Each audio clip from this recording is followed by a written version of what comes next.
বন্দুক নাই, গুলি মারে ঠাস ঠাস, একটাও মরে না, শিকারও না। পরে কয় কি হইলো সর্বনাশ, নাককে কোন হান দিয়া যায় বেটা, তোর ছেদের ভিতরে দিয়ে দেবো, পারলে ঠেকাস। সিরিয়াতে সাভারে হুজুরদেরকে অনেকে বলে বিদেশি, ভাড়াটিয়াদেরকে বলে ফকিন্নি টাকা। এটা আমাগো আসন। অতএব এহেনে কোনো পোদ্দারি মুদ্দারি করিয়া হেডামি করে আমার লগে কেউ কোনো তেরামি করা পারবেন না। আর বেশি চালাকি করবেন এহেনের এমপি রে ফোন দেন আমার ব্যাপারে, ফটর ফটর করবেন না কেউ। 4টা-5টা বাড়ি ওইটা আমারও আছে, 10-12টা প্লট ওইটা আমারও আছে। আপনি কমেটে আগেন, আমিও কমেটে আগি।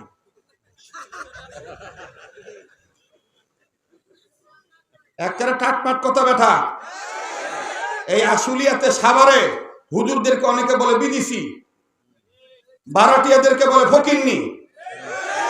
কয় কোটি টাকার মালিক হইছস বেটা? তোর বাড়ির ছাদে কয়দিন হেলিকপ্টার নামছে? আমার বাড়িতে বেটা বছরে যদি বলি প্রতিদিন হেলিকপ্টার নামবো, নামে বেটা নাইকা কোন হাঙ্কার, বন্দুক নাই, গুলি মারে ঠাস ঠাস, একটাও মরে না, শিকারও না। পরে কয় কি হইলো সর্বনাশ।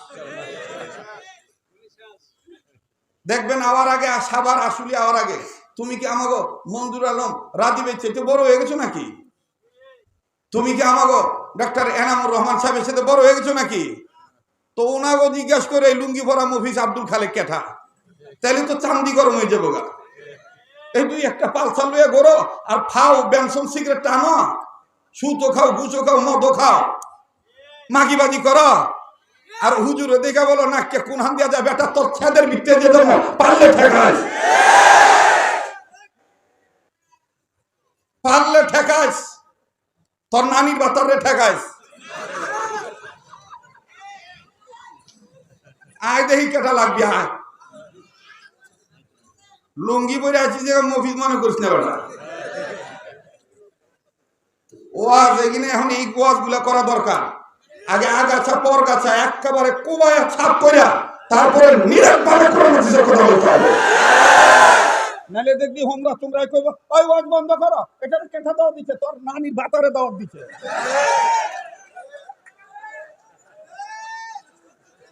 কথা কয় না কেন? কথা জবাব দে। চলবো কি চলবো না? এই যে কথা কইব না মনে করবে এটি দালাল। খালি দেখতো কেঠা জবাব দেয় না, দেখ কেঠা জবাব দেয় না, যেটা জবাব দিও না মনে করবে এটা দালাল।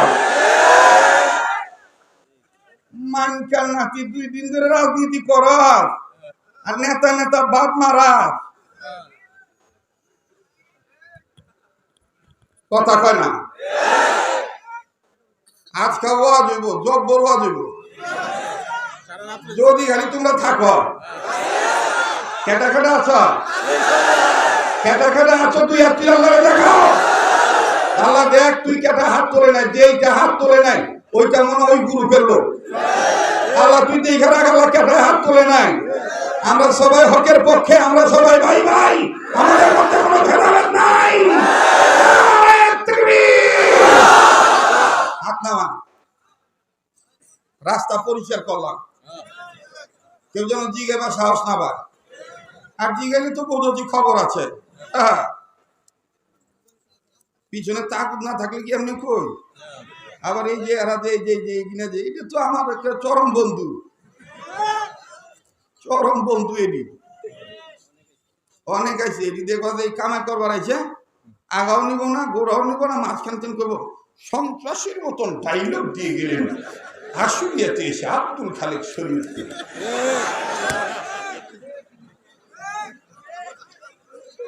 কামাই হয়ে গেছে। এই বেশি দাঁড়াবি না, আমি কি সন্ত্রাসীর মতন কথা কইছি? এটা সন্ত্রাসীর মতন কইছি?